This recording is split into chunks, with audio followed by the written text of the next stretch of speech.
Good morning with Sabi, brought to you by Benasan Builders and Developers.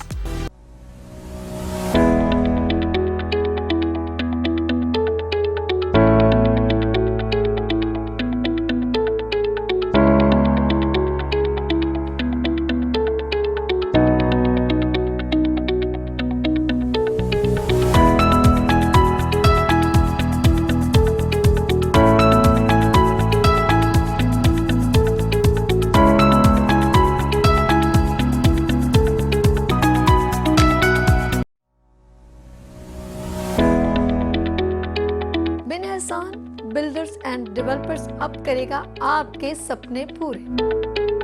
Benhasan builders and developers लाया आपके लिए एक जबरदस्त project.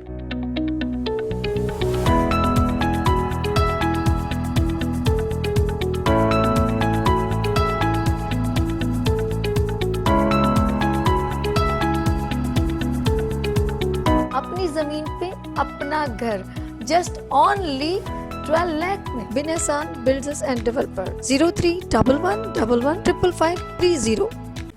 Welcome again, good morning with सभी आपकी खिदमत में एक बार फिर हाजिर है और हम बात कर रहे हैं आपके दांतों की खूबसूरती की। और अल्लाह न करे अगर आपके पूरे दांत निकाल दिए जाएं तो आपको खाने पीने में भी तकलीफ होती है और आपका लुक भी ज़रा बहुत बुरा सा लगने लगता है और आप एज फैक्टर ज़्यादा मेंशन होता है और कुछ लोगों के कुछ गाल दब जाते हैं तो वो भी बहुत बुरा लगता है। तो हम लोग एक बार फिर वेलकम करते हैं डॉक्टर मोहित सिद्दीकी साहब को भी और दानिश को भी। दानिश, आप कुछ ब्रीफ कर रहे थे हमें। मैं ये एक पिक्चर दिखा रहा था आपको दूसरी। कितना फ़र्क लगता है यार दानिश, देखो ना, बहुत फ़र्क पड़ता है, बहुत फ़र्क पड़ता है। मैं खास तौर पर ये बड़ी ढूंढ के पिक्चर्स लाया हूँ कि ये फ़र्क आप सबको दिखा सकूँ कि अगर हम फजूल में जाके दांत निकलवाते जाते हैं तो हमारा मुंह जो है कैसा अंदर सारा अंदर दब गया है, सामने से होंठ जो है वो भी अंदर दब गया और फेस की जो हाइट जो है वो भी कम हो गई है क्योंकि दांत नहीं है। तो बहुत सारा फ़र्क आ जाता है, एज में बहुत ज़्यादा बड़े लगने लगते हैं, सारे फेस पे रिंकल्स आ रहे हैं, ये गाल की तरफ होंठों की तरफ सारा ऐसे रिंकल्स बन जाते हैं जैसे कि बहुत ज़्यादा बड़ी एज हो। तो मेरा ये सबको ये ख़ास तौर पे ये मैसेज है कि अब हम जो है 2022 चल रहा है और 2023 आने वाला है, तो अब खुदारा जाके जो है आप अपने दांत किसी भी वजह से जब तक वो दांत चल सकता है, जब तक उसको इलाज करके बचाया जा सकता है उसको बचाएं, क्योंकि एक बार जब दांत निकल जाता है ना तो फिर वो दोबारा वापस नहीं आता। अब ये देखें इसके अंदर कितना बड़ा फ़र्क दिख रहा है। इस वाली पिक्चर के अंदर जो है हमें ख़ास तौर पे जो है जब दांत लग गए तो हमारे जो है फेस की हाइट जो है वो इंक्रीज़ हो गई और जो साइडों में जो सारे रिंकल्स आ रहे थे वो भी ठीक हो गए, जो होंठ अंदर दब रहे थे वो भी ठीक हो गए। सिर्फ दांतों की वजह से एज में कितना बड़ा डिफरेंस आ रहा है ये आप खुद देख सकते हैं। तो अपने जो दांत जो हैं उसके लिए एक कोई अच्छा डेंटिस्ट ढूंढें जो कि आपके दांतों को सेव करने की कोशिश करे। जैसे अभी मैंने थोड़ी देर बाद पहले बात की कि हम अगर उंगली में कोई चोट लगती है तो उसको कटवाते नहीं है, अगर पैर में कोई चोट लगती है तो उसको कटवाते नहीं है। क्यों? क्योंकि वो एक ही इसलिए और दांत बत्ते से इसलिए हम उसको निकलवाने की कोशिश करते हैं। नहीं, ऐसा बिल्कुल भी नहीं करें, क्योंकि अगर हम फॉर एग्जांपल अगर सिर्फ सीधे के हाथ के दांत में अगर कुछ मसला है, हम सीधे हाथ का दांत निकलवा देते हैं पीछे का, तो गाल तो वहाँ से अंदर दब जाएगा। तो ऐसे एक एक करके हमारे सारे जो तरफ से जो गाल होते हैं वो अंदर दब जाते हैं, जिसकी वजह से बहुत ज़्यादा बड़ी एज लगने लगती है। अच्छा, एक और बात आपने कही कि हम लोग जैसे आपने कहा कि उंगली जाहिर बात है दोबारा लगना काफ़ी मुश्किल, दांत के अल्लाह पाक ने फिर भी हम लोगों के लिए एक आसानी, डॉक्टर्स जो हैं वो उसका सब्स्टिट्यूट, लेकिन ओरिजिनल होता है, नेचुरल होता है। और बहुत मजबूरी हो, जैसे डॉक्टर दानिश साहब कह रहे हैं कि बहुत मजबूरी हो तो देन हमें निकलवाना पड़ता है, लेकिन ये कि हम उसकी जगह दूसरा दांत लगवा लेते हैं। लेकिन एज फैक्टर बड़ा काउंट करता है। लाइक अब बच्चे की उम्र हो, यानी कि अंडर 20 हो, अंडर 15 हो, अब 12 साल के ऊपर, तो हमें कोशिश करनी चाहिए कि हम उसका कोई ना कोई सब्स्टिट्यूट निकालें, ना सिर्फ उस बच्चे के दांत निकाल दें। और जो लोग दांत निकलवा लेते हैं, लेकिन याद रखिए अगर पहले से केयर करें तो अल्लाह ना करे ऐसी प्रॉब्लम ना हो। और फिर यही है इसके, जैसे मुझे भी एक दांत जो है प्रॉब्लम, पता नहीं क्या मिस्टेक हुई है मुझे नहीं मालूम, मेरे भी एक रूट कैप लगा हुआ है। अब उससे क्या है, मैं कोई सख्त चीज़ तोड़नी और मुझे इतना शौक है, मैं ज़रा वो जो सर्दियों में हड्डियाँ चूसनी और उसको नोचना और खाना बड़ा अच्छा लगता है, वाइट वाली नहीं होती तो उसको कुरुक कुरुक करके खाना बड़ा अच्छा लगता है। वो पाए जैसा डाइट लाइक होते हैं व्हाइट कलर की। अब क्या है, मेरा वो दिल ही करता रहता है, मैं कर नहीं, मुझे डर लगता है। आप उन दांतों और से एक बार वो रूट कैप गिर भी गया था, फिर दोबारा मतलब निकल गया था, मैंने उसको संभाल लिया, दोबारा लगवाया। तो ओरिजिनल होता है। कहने का मकसद है, मैं किसी की बात नहीं कर रही, मैं इसीलिए मिसाल के तौर पे अपनी ही बात कर रही हूँ कि ये अगर आपको अल्लाह पाक ने ये नेमत दी है तो कहीं ना कहीं अगर कोई मिस्टेक हो जाए तो उसको फौरन उसके ऊपर एक्शन लिया जाए, ऐसे कि बहुत प्रॉब्लम हो जाए ज़्यादा। बिल्कुल ऐसा ही है। जैसे हम शुरू से ये डिस्कस करते आ रहे हैं कि अगर खुदा ना खास्ता किसी भी वजह से दांत निकालने की ज़रूरत पड़ती है तो आपने उसके पहले जो है उसकी रिप्लेसमेंट जो है वो डॉक्टर से अपने ज़रूर कांटेक्ट में रहें और ज़रूर उससे पूछें कि डॉक्टर साहब ये दांत निकाल तो रहे हैं लेकिन मैं चबाऊंगा कैसे, मैं खाऊंगा कैसे। अच्छा, तो कभी ऐसा नहीं हो सकता कि एक बंदा किसी डॉक्टर के पास जाता है, फॉर डॉक्टर साहब आप इसको जरा सा मुझे बताइएगा, एक नॉलेज कहते हैं ना कि दीवारों से भी कुछ पूछ लेना चाहिए, तो एक मशवरा करते हैं। तो आप एक डॉक्टर के पास जा रहे हैं ना, तो आप थोड़ा सा मिल के एक बार दूसरे के पास भी जाएं और फिर डिसाइड करें, किसी से फिर मशवरा करें कि मुझे उस डॉक्टर ने ये कहा है और इस डॉक्टर ने ये कहा है, फिर किसी हो सकता है तीसरे के, बट यानी कि जब आप सेटिस्फाई हो जाए ना कि ये डॉक्टर मेरे लिए बहुत अच्छा है, तो फिर उससे ट्रीटमेंट करवाएं। फर्स्ट टाइम में जाएं, उसने कह दिया निकलवाएं, आपको ये हो जाएगा, आप खौफजदा हो गए, अरे भाई क्या हो गया, आपने फौरन जाके उसी वक्त ट्रीटमेंट करवा दिया। खुदा के लिए ये मिस्टेक ना करें, कम से कम 3-4 लोगों से पूछ लें कि आया कि मैं इस कंसल्टेंट के पास जा रहा हूँ, ये रिलायबल है कि नहीं। आप क्या कहते हैं डॉक्टर साहब? सही है। और आपने तो जो बात कह दी है ना, बेसिकली मेरा ईमान यही है कि ईमानदारी से काम किया जाए। तो अब मेरी एज तो इतनी होगी कि मैं इससे पहले भी ऐसे ही करता था, मैं कहता था कि भाई आप सेकंड ओपिनियन ले लें। अच्छा डॉक्टर साहब, आपके लिए कॉल है, बात कर लें, आप इजाजत है? हेलो, अस्सलाम वालेकुम, शकील फ्रॉम हैदराबाद। हेलो जी, अस्सलाम वालेकुम भाई, कैसे हैं आप? ठीक है, अल्लाह का शुक्र है जी। क्या पूछ रहे हैं आपने? अच्छा, डॉक्टर दानिश से बात करनी थी। डॉक्टर दानिश से? डॉक्टर साहब बात जी कीजिए जी ना। मैं सुन रहा हूँ, जी बोलिए। अच्छा, डॉक्टर दांतों का थोड़ा मसला था, मेरी जो ना दांत नहीं है, सिर्फ एक दांत है मेरे, जो ना पूरी बच्ची सी मेरी नहीं है। क्या क्या करना पड़ता है? उम्र पूछ लें। आपकी एज क्या है शकील भाई? क्या हो गया इतनी जल्दी? अब बात तो करते शकील भाई, आपने अपनी उम्र बतानी थी और इसका रीजन क्या है कि आपके दांत निकलवाए क्यों गए, किस डॉक्टर ने कहा है कि आपके दांत निकलवाना, कुछ क्वेश्चन तो कीजिएगा, तो फिर हमें आप आंसर देने में भी आसानी होती ना। चलिए, मैं इनका सवाल समझ गया, बहुत अच्छा सवाल था इनका। आज जो हम बात कर रहे हैं इसी से बिल्कुल रिलेटेड इनका सवाल था। तो मैं एक पिक्चर दिखाना चाहता हूँ कि जब अभी हमने जैसे एक पिक्चर, 2 पिक्चर्स मैं आपको दिखाऊंगा। पहले मैं ये वाली पिक्चर्स दिखाऊंगा, जैसे कि इनके मुंह के अंदर हमें कोई ज्यादा दांत नहीं दिख रहा है ना, तो ये एज ज्यादा होने की वजह से या दांतों में कीड़ा लगने की वजह से जब दांत निकलवा देते हैं तो फिर ऐसी फेज जो है लुक आने लगती है, क्योंकि इसमें कोई दांत नहीं होते। तो उसके लिए हमारे पास जो है एक बहुत अच्छी रिप्लेसमेंट जो ये पूरा डेंचर होता है। ये देखिए, ये मैं पिक्चर लेकर आया हूँ।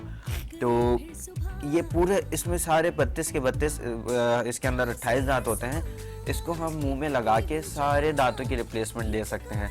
जैसे कि अभी शकील भाई ने कहा कि मेरे मुंह में कोई भी दांत नहीं है, शायद सिर्फ एक दांत के, तो अगर इसमें एक दांत भी हमें मिल जाता है तो फिर वो हमें ज़्यादा सपोर्ट देता है। अच्छा, अब होता क्या है, हम ये जो डेंचर लगाते हैं ना, ये हमारे सॉफ्ट टिश्यू जो मसूड़े जो होते हैं उससे सपोर्ट लेता है। ओके। तो जब हम कभी बात करते हैं या हम कभी हंसते हैं या मुंह खोल के खाते हैं तो ये थोड़ा सा मूव होते हैं। तो ये शकील भाई का जो भी सवाल था कि मेरे मुंह में सिर्फ एक दांत है, तो अगर हमें एक दांत भी मिल जाता है ना, तो ये उस एक दांत से बहुत अच्छी सपोर्ट हमें मिल जाती है। ओके। तो शकील भाई, आपका जवाब ये है कि आप अपने मुंह में जो है ये दांतों का जो रिप्लेसमेंट जो डेंचर है ये करवा लें। ये ज़्यादा एक्सपेंसिव भी नहीं होता। अच्छा, बहुत ये डेंचर के बारे में आप बता रहे हैं कि जब कोई भी आपके मुंह में दांत जैसे ख़त्म होने लग जाते हैं तो फिर ये लगवाते हैं खाने पीने में, और इसकी क्या सफाई है, इसके कुछ थोड़ी प्रिकॉशन बताएं ना। जी, इसका एक तो जब इसको हम लगाते हैं ना, तो बिल्कुल जैसे अपने दांतों का ख्याल रखते हैं कि सुबह ब्रश करना और रात को ब्रश करना है, हमने सेम इसका वैसे ही ख्याल रखना है और इसको रोज़ उतार के साफ करना है। क्योंकि होता क्या है कि देखिए, आपको इस पिक्चर में नज़र आ रहा होगा कि ये डेंचर की एक सरफेस है और जो नीचे वाली सरफेस है वो जाके मसूड़ों से कांटेक्ट में होती अच्छा, है। इसको रोजाना बाहर निकालना भी पड़ेगा? इसको जब हम निकालते हैं ना, तो इस डेंचर के नीचे जो मसूड़े और डेंचर के बीच में जो गैप है, वहाँ खाना जाके इम्पैक्ट होता है, फंसता है और वो एक लेयर बना लेता है। इसलिए इसको रोजाना, इसको हमें रोजाना निकाल के ब्रश से साफ करके, इसके क्लेंजर आते हैं, इसको यानी कि इसको लगा के सोना नहीं है? नहीं, इसको बिल्कुल भी लगा के नहीं सोना, क्योंकि इसके नीचे जो है और इन दांतों में जो खाना फंसता है उसको ब्रश से ज़रूर साफ करना है, वरना क्या होता है, मसूड़े और डेंचर के बीच में जो स्पेस होता है वहाँ जाके खाना फंसता है और फिर वहाँ इन्फेक्शन करता है और फिर वो मसूड़ों को जो है गलाना शुरू कर देता है। जैसे हम अक्सर बात करते हैं कि बात से बात निकलती है, तो इससे एक बहुत बहुत बहुत इन्फॉर्मेटिव एक बात मैं बताऊंगा कि हम ये जो डॉक्टर नहीं होते, सीख के बैठे हुए होते हैं, उनके पास जाके सस्ता काम जो करवाते हैं ना, वो ज़्यादातर हमारे जो डेंचर जो होते हैं उसको फिक्स कर देते हैं दांतों से। ओके। तो हम बड़ी देर से ये अभी हमने जो बात की कि इसको निकाल के साफ करना होता है, जब ये डेंचर फिक्स हो जाता है ना, तो फिर इसको निकालने का तो कोई तरीका ही नहीं बनता। तो इसमें जो जाके खाना फंसता है ना, फिर वो मसूड़ों में कैंसर कर देता है। अल्लाह अकबर। ऐसे ही बेएहतियाती नुकसानदेह है। अगर कोई भी प्रिकॉशन है, एहतियाती तदाबीर है, उसको फॉलो करना पड़ता है, क्योंकि आप एक तकलीफ में मुब्तला है एज कम्पेयर टू कि अगर वो मजीद जो तकलीफ है वो और बढ़ जाए, उसको पहले से ही आप हैंडल करें। डॉक्टर मोइज सिद्दीकी सब कुछ ब्रीफ कर रहे हैं। जी डॉक्टर साहब। अच्छा, उसमें यह है कि ये जो मसूड़ी दांत होते हैं ना, इनको ट्वाइस डे से ज़्यादा, मैंने कि जब भी आपने बिस्किट भी खाया है ना, तो आप इसको उतार लें ओके। और इसको साफ़ करें। सुबह के नाश्ते के बाद भी साफ़ करें, दोपहर के खाने के बाद भी साफ़ करें और रात के खाना खाने के बाद भी इसको भी साफ़ करें और खुद मुंह को भी, क्योंकि ये मसूड़ी चीज़ जो है ना पूरे मुंह के अंदर होती है। और जब खाना खाते हैं ना, जैसे डॉक्टर दानिश बताया, इसके पीछे खाना ज़रूर जाता है और वो जाके मसूड़ी टच होता है। और इस डेंचर को कभी भी फिक्स नहीं करवाना चाहिए। अगर फिक्स करवाएंगे तो बहुत बड़ा नुकसान है फिर ये। दरअसल ये आप बताइए, ये अगर फिक्स करवाने तो क्या ये नुकसान पढ़े है? लिखे डॉक्टर जो होते हैं ना, वो तो ये काम करते ही नहीं है। ठीक है। फिक्स डेंचर तो होता ही नहीं है। ओके। दुनिया में कहीं भी फिक्स डेंचर होता ही नहीं है, रिमूवेबल डेंचर होता है। ओके। तो बाकी जो है, जो फिक्स करते हैं ना, वो वही डॉक्टर करते हैं जिन्होंने कभी पढ़ा नहीं होता, उन्होंने सीखा होता है। और वो एक वो अपने पैसे लेते हैं और कहते हैं चलो यार जान छोड़ो हमारी ना। उन्हें किसी चीज का इल्म नहीं होता, उन्होंने कभी कोई किताब पढ़ी नहीं होती, बस वो अपने बुजुर्गों से या अपने जिनसे सीखा होता है उनसे सीखा होता है। अच्छा, इसके अंदर ना दो तरह के मटेरियल आते हैं जिससे डेंचर बनता है। एक होता है कि हमें उसके लिए पूरा प्रोसेस जो है मुंह के बाहर करना होता है, और एक दूसरा होता है, जैसे अब ज़्यादातर हमने तो बहुत सुना है, आपने शायद सुना हो कि हम सदर गए थे, उसने हमारे 20 मिनट में दांत पूरे बना दिए। ऐसे ही होता है, 20 मिनट बनाए, 20 वो 20 मिनट में ऐसे बनाते हैं कि कुछ ऐसे मटेरियल्स होते हैं, एक्रेलिक एक ऐसा होता है जिसको हम जहाँ भी जोड़ना चाहें वो वैसे जुड़ जाता है। तो वो क्या करते हैं, आर्टिफिशियल इसे दांत पेलना कहते हैं ना, वो मतलब किसी को ऐसी बेवकूफ ने पेल दिया, नहीं वो उसने अपने पैसे बना लिए और वो अगला खुश हो गया, अरे वाह उसने अपने इतनी पैसे जल्दी। बना लिए और अगला भी खुश हो गया, क्योंकि अगले को एक फिक्स दांत मिल गया और बहुत कम पैसों में। ना उसको इस चीज का इल्म है कि इससे क्या बीमारी हो सकती है, ना जो उनके पास पेशेंट आ रहे हैं ना उनको इल्म होता है। अच्छा, ये ज्यादातर पेशेंट होते क्या हैं, आपने देखा है सदर में जो हमारे गांव वगैरह से जो भी गाड़ियां आती हैं, वो सीधे गांव से अच्छा, आते ऊपर लिखा हैं, होता है चाइना, जब लिखो तो कहते हैं सिर्फ चाइना से कोई बंदा यहाँ पर बैठा बाहर से बढ़ के आया। बाहर से बढ़ के। तो वो सीधे गांव से आते हैं, अपना आधे घंटे पौने घंटे में काम करवाते हैं और वो वापस गाड़ी में बैठ के अपने गांव वापस चले जाते हैं। तो उन बेचारों को इस चीज़ का इल्म ही नहीं होता है कि इससे हमें कैंसर भी हो सकता है। ये हम लोग के पास ऐसे, हमारे पास क्लिनिक पे ऐसे बहुत केसेस आते हैं। तो डॉक्टर मोइज आपको बताएंगे, हमने रिसेंटली 2-3 केस, अब बिल्कुल रिसेंटली 2-3 केस करे जिसमें हमें वो कैसे निकालना पड़ा, वो किस तरह निकालना पड़ा, वो डॉक्टर मोइज जरा बताएंगे। जी। अच्छा, उसमें पहली बात तो मैं ये कह दूं कि वो जो चाइना लिखा हुआ होता है ना, उसमें कुछ चाइनीज़ में है डेंटल सर्जन, उन्होंने पाकिस्तानी रखे हैं। एक वक्त था, मैंने भी उनके पास जॉब की आज से 20-25 साल पहले। तो चाइनीज़ में खुद बहुत कम है, उनकी औलादों में से कोई एक दो हैं वो भी चले गए। अब मतलब ये है कि उनमें कुछ लोग हैं, हम अगर ये लफ्ज़ कहते हैं कि चाइनीज़ में कोई नहीं, तो ऐसा नहीं है, एक दो हैं, अभी भी एक दो हैं। कुछ मेरे साथ भी 2-3 भाई ने तो मेरे साथ पढ़ा है LMC से। तो एक तो ये हो गई कि चाइनीज़ में भी हैं कोई पीडीएस ना, वो नाराज़ ना हो जाए ना, बोलते हैं कि यार मुझे तुम्हें तो पता था। अच्छा, एक चीज़ ये हो गई। दूसरी बात ये हो गई कि जैसे जूना मार्केट वगैरह से बलूचिस्तान के लोग आते थे और सदर में इंटीरियर सिंध के इधर के लोग आते थे, तो ये आते थे डे 1 के लिए। उन्होंने बोला भी हमें तो एक दिन में दांत चाहिए, ये दांत एक दिन में नहीं मिलते। उन्होंने क्या किया, इसमें 2 मटेरियल होते हैं, एक हीट क्यूर होता है पका के बनाने वाला, एक होता है सेल्फ क्यूर, बिल्कुल एल्फी की तरह। तो वो उन्होंने बस सेल्फ क्यूर का बनाते गए, इम्प्रेशन लिया, उसी वक्त पहना दिया। आप यकीन कीजिए मैं कभी कभी हैरान होता था, तो हमारे उसमें बहुत से लोगों के कैंसर हुए हैं। अच्छा, हमारे पास अभी पिछली दफ़ा भी एक पेशेंट आया, इतनी मुश्किल से हमने उसको उतारा है कि हमें फिर उसके जो अपने नेचुरल टीथ है ना उनके साथ उतारना पड़ता है, क्योंकि वो पेशेंट कहता है इसको उतारो मुझे, ये तो क्योंकि उसके अंदर मामला बिगड़ रहे थे उसके। तो ऐसा होता है, लेकिन ये वही लोग करते हैं जिनके पास एक तो उनकी नॉलेज ही नहीं होती इतनी, और फिर उनका ज़रिया मुआश यही है कि भाई हमारे बाप दादा। अभी भी सदर वगैरह के इलाके में अभी भी 70-80 साल के लोग हैं, कुछ लोग जो कि अभी भी कर रहे हैं यही प्रैक्टिस। तो गवर्नमेंट ऑफ सिंध की तरफ से बहुत मेहनत की जा रही है, हेल्थ केयर कमीशन वाले भी करते हैं, लेकिन जब हेल्थ केयर कमीशन वाले उनके पास जाते हैं ना तो वो अपनी शॉप से उठ के भाग जाते हैं। अब वो खड़े रहते हैं, कौन है वो मिलता ही नहीं उन्हें, वो चले जाते बस हैं। फिर मिल जाते हैं क्राइम जैसे लोग, वो फिर जाके छापा लगाते हैं। आजकल तो भाई एक बात बताऊं, बहुत एहतियात की जरूरत है, क्योंकि social media is too much fast और फौरन आपकी वीडियो वायरल हो जाती है। अगर आप कोई भी किसी को नुकसान, किसी हॉस्पिटल में भी देखा है किसी को ड्रिप लग जाती है, उधर एक और शोर शराबा, तो बहुत एहतियात की जरूरत है। कोई भी ऐसा किसी भी पेशेंट के साथ कोई भी अगर गलत किया तो फौरन आपका जो है ना सील भी हो सकता है हॉस्पिटल, अगर आपने कहीं मिस्टेक की होगी। लेट्स सी, डॉक्टर दानिश भी मेरे साथ हैं, डॉक्टर मोइस सिद्दीकी साहब भी मेरे साथ मौजूद हैं, और हम लोग यहाँ पर ब्रेक लेंगे। लेकिन उससे पहले मैं गई थी एक ज़बरदस्त इवेंट में, और वहाँ सब स्पेशल बच्चियाँ थी। अशना सलोन से एक ज़बरदस्त इवेंट क्रिएट किया गया था, क्योंकि वो स्पेशल बच्चियों के लिए थी जो सुन नहीं सकती, बोल नहीं सकती। तो ब्यूटी इवेंट था, बड़ा ज़बरदस्त सेमिनार था, ज़बरदस्त वर्कशॉप थी, जहाँ पे मेकओवर भी सिखाया गया, लोगों बच्चियों को अवार्ड सर्टिफिकेट्स भी दिए गए। लेकिन मैं स्पेशली थैंक्स करती हूँ निगत बाजी का, जिन्होंने ये सोचा कि स्पेशल बच्चियों के लिए एक इवेंट क्रिएट किया जाए, उनको एक स्टेप आगे लेकर आया जाए।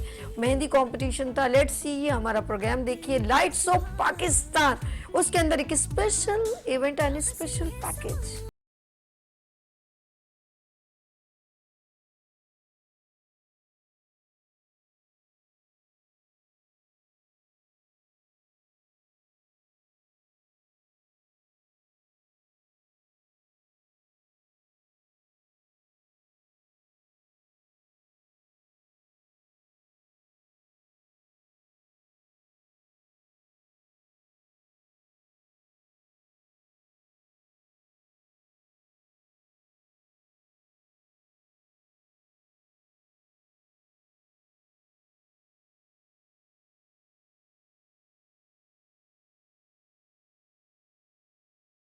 सोचा कि जो बोल नहीं सकते, जो सुन नहीं सकते, मैं उनके लिए क्या करूं। और मैं चाहूंगी सबसे पहले निगत बाजी को, प्लीज आइए मैम, आप आइए।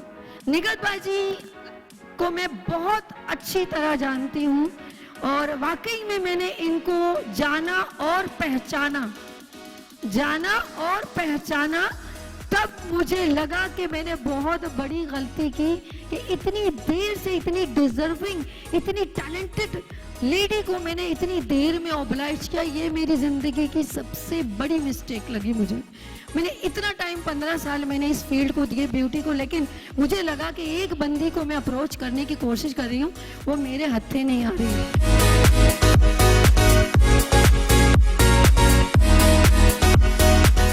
इनको एंटरटेनमेंट कौन प्रोवाइड करेगा?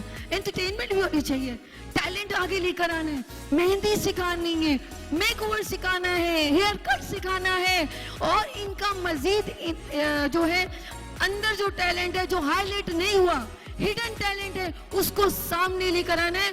तो वो है इंटरनेशनल लेवल पे सपोर्ट करने की आदिल साहब, please. Every time I see you, I get a bad vibe. Thinking of someone else, see your stupid ass, and I know you try to be that.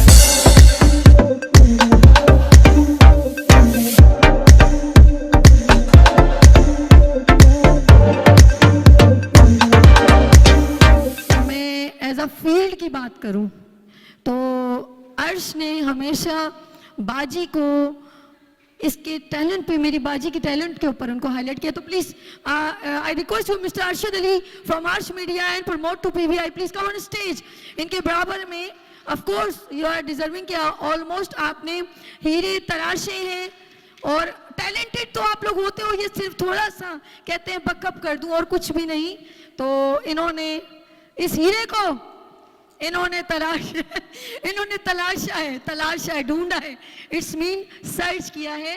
और मैं आप सबका अस्सलाम वालेकुम एवरीवन, मेरा नाम अदील है और मैं यूएस से पाकिस्तान आया हूँ और मैं इतने सारे लोगों को यहाँ, इतनी वुमेन को देख रहा हूँ बैठे हुए मेकअप के लिए आए हैं और मैं फ़र्स्ट टाइम ये सारी चीज़ें देख रहा हूँ। निगत ने मुझे यहाँ पर बुलाया कि मैं ये सारी चीज़ें देख सकूँ और मैंने बोला इंशाल्लाह मैं आऊँगा और मैं यहाँ पर आया हूँ और इंशाल्लाह ऐसी चीज़ें आगे और होती जाएंगी। जब मैंने स्टार्ट किया था बहुत टाइम पहले लोग सपोर्ट करते थे, सब बोलते थे हाँ ठीक है, अच्छा है, सही है, लेकिन मेकअप मैं बहुत अच्छा करती थी, लोग कहते थे हाँ अच्छा है, ठीक है, लेकिन फर्स्ट टाइम जब किसी ने, आप जो थी, आपका नाम, इनका नाम साबी ने मुझे ढूंढा और उन्होंने मुझे बहुत सपोर्ट किया। ये पहली हैं जिन्होंने मुझे सबसे ज़्यादा सपोर्ट किया इस चीज़ में। पहले लोग मुझे नहीं बुलाते थे इतना कहीं, लोग मुझे बस कहते थे अच्छा काम करिए, ठीक है, सही है, लेकिन इन्होंने मुझे ढूंढ के निकाला और मुझे हर स्टेज पर लेकर गई, हर जगह लेकर गई और मेरा दिल है इनके साथ। इन्होंने मुझे बहुत सपोर्ट किया है हर चीज़ में। मैंने बहुत मेहनत की है, बहुत काम किया है, डेफ लोगों के लिए भी मैं काम कर रही हूँ, लेकिन लोग मुझे इतना इनकरेज नहीं करते थे, वो लाइमलाइट नहीं मिलती थी मुझे, लेकिन फर्स्ट टाइम ये मुझे लाइमलाइट पे लेकर आई है और मुझे बहुत खुशी है और मैं आपकी बहुत शुक्रगुजार हूँ। यहाँ पे बाजी जिस तरह बता रही है 18 साल से काम कर रही है, इनके साथ बहुत सारे लोग अटैच हैं। हमारे यहाँ मसला ये लोगों को ओब्लाइज नहीं करते, टैलेंट को डिस्ट्रॉय कराते हैं, प्लेटफॉर्म नहीं देते। वो ये सोचता अगर मैं इसको प्लेटफॉर्म दे दूंगा तो शायद मैं आगे नहीं बढ़ पाऊंगा। अल्लाह ताला सबको रिस्क देता है, अगर आप किसी के लिए सहारा बनेंगे मगर नेकी के साथ तो अल्लाह ताला आपको उससे ज़्यादा देगा। 18 साल से फील्ड में काम कर रही हैं, बहुत सारे लोग इनसे अटैच हैं। आज 18 साल के बाद मैंने इनको एक सर पे हाथ रखा और ये आज किस लेवल पे काम करिए, इनका काम का लेवल इतना हाई प्रोफाइल है। अभी आप वो देखिए तस्वीर, मैं आपको दिखाता हूँ। ये भी एक बहुत मशहूर ड्रामा है, जियो पे चलता है, नवाल। ये इनकी लॉन्च हुई हुई लड़की है जिन्होंने मॉडल की दुनिया पे इसको लॉन्च किया। ये इवेंट कर रही थी तो मैंने कहा कि जो मैं कर सकता हूँ अपनी बहन के लिए खड़ा हुआ हूँ, सुबह 8 बजे से खड़ा हुआ हूँ और मैं एंड तक खड़ा रहूँगा क्योंकि इनकी कामयाबी में मेरी कामयाबी, क्योंकि मेरी बहन है और दिल से खुश हूँ। अच्छा इवेंट हो रहा है और बहुत जल्द एक क्लास अनाउंस करने वाला हूँ आप सबके लिए। पीपीआई जो है ना बहुत जल्द एक बड़ी क्लास लेके आ रहा है जल्दी, तो आप सब इनवाइटेड हैं। मुझे बहुत खुशी है आप सब लोगों के दरमियान मैं यहाँ मौजूद हूँ आज। निगहत जो है वो उनके साथ मेरी बहुत पुरानी वाकफियत है, बहुत पुराना मैंने इनके साथ शूट्स भी की हुई हैं एज अ मॉडल। मैं इनकी मॉडल भी रही हूँ, मेकअप के शूट्स मैंने इनके साथ किए हैं। तो जब निगहत ने मुझे यहाँ बुलाया तो मुझे बहुत खुशी हुई। आप लोगों के दरमियान मुझे आने का एक मौका मिला तो डेफिनेटली हर कोई जो है वो मेरे लिए बहुत अहमियत रखते हैं। तो जब मुझे इस किस्म के प्लेटफॉर्म पे आने का एक मौका मिला तो मैंने कहा कि बेस्ट है कि मैं इस मौके का फ़ायदा उठाऊं। This is Nazia Malik, I am TV host, anchor, ये सबको पता है। इसके अलावा मेकअप आर्टिस्ट हूँ and I am certified from Dubai and London. ठीक है, अभी कल फिर जा रही हूँ, एक और मेरी क्लास है लंदन में। मैं बहुत अपडेट क्लासेस लेती हूँ। तो अब ये है कि अब तो ये आप लोगों को पता चल गया, लेकिन मैं कभी चाहूँगी कि मैं निगहत के सैलून आऊँ और वहाँ आकर हम जो है म्यूचुअली कुछ काम करें और मास्टर क्लास दें। ठीक है, इंशाल्लाह ये हम ज़रूर करेंगे। Let me come back, what I will learn I will surely give it to you. तो आज का ये इवेंट मैं सबसे पहले तो दाद दूंगी निगहत की and her team which is brilliant. Nighat, thank you so much कि आपने इतना अच्छा आज का इवेंट किया है। इट्स अ ब्रिलियंट इवेंट, सबको सीखने को मिलता है, सबको बहुत कुछ जानने को मिलता है और पार्टिसिपेशन करने से एटलीस्ट हम एक दूसरे को जान सकते हैं। मैंने अपना इंट्रोडक्शन इतना डिटेल में इसलिए दिया कि कोई भी आता है ना, वो उसके बारे में कहते हैं हाँ इसको हम जानते हैं, लेकिन उसकी शख्सियत को नहीं जानते। आज शायद मेरे टैलेंट के बारे में जानने के बाद आपको और मेरी कदर और इज्जत होगी, ये एक नेचुरल बात है। होस्टिंग तो आप लोग देखते ही रहते हैं, लेकिन जो सीखने मैं जाती हूँ इतना दूर, आप लोग सीखने यहाँ आए हैं, कई लोग जो हैं पार्टिसिपेट करने आए हैं, सो इट्स ऑलवेज कोलैबोरेशन। तो सबसे पहले हम एक दफ़ा फिर तालियां बजाएंगे निगहत के लिए।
Builders and developers.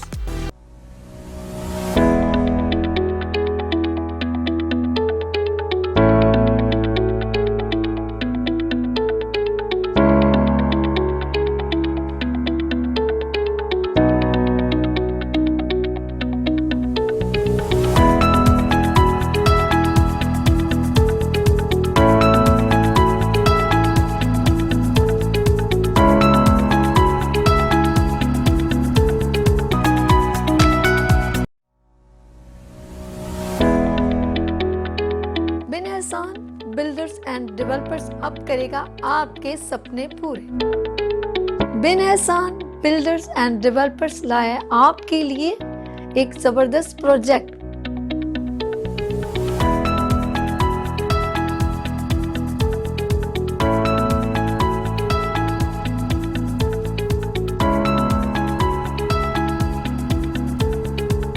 अपनी जमीन पे अपना घर जस्ट ओनली 12 लाख में। बिन एहसान बिल्डर्स एंड डेवलपर 0311115530।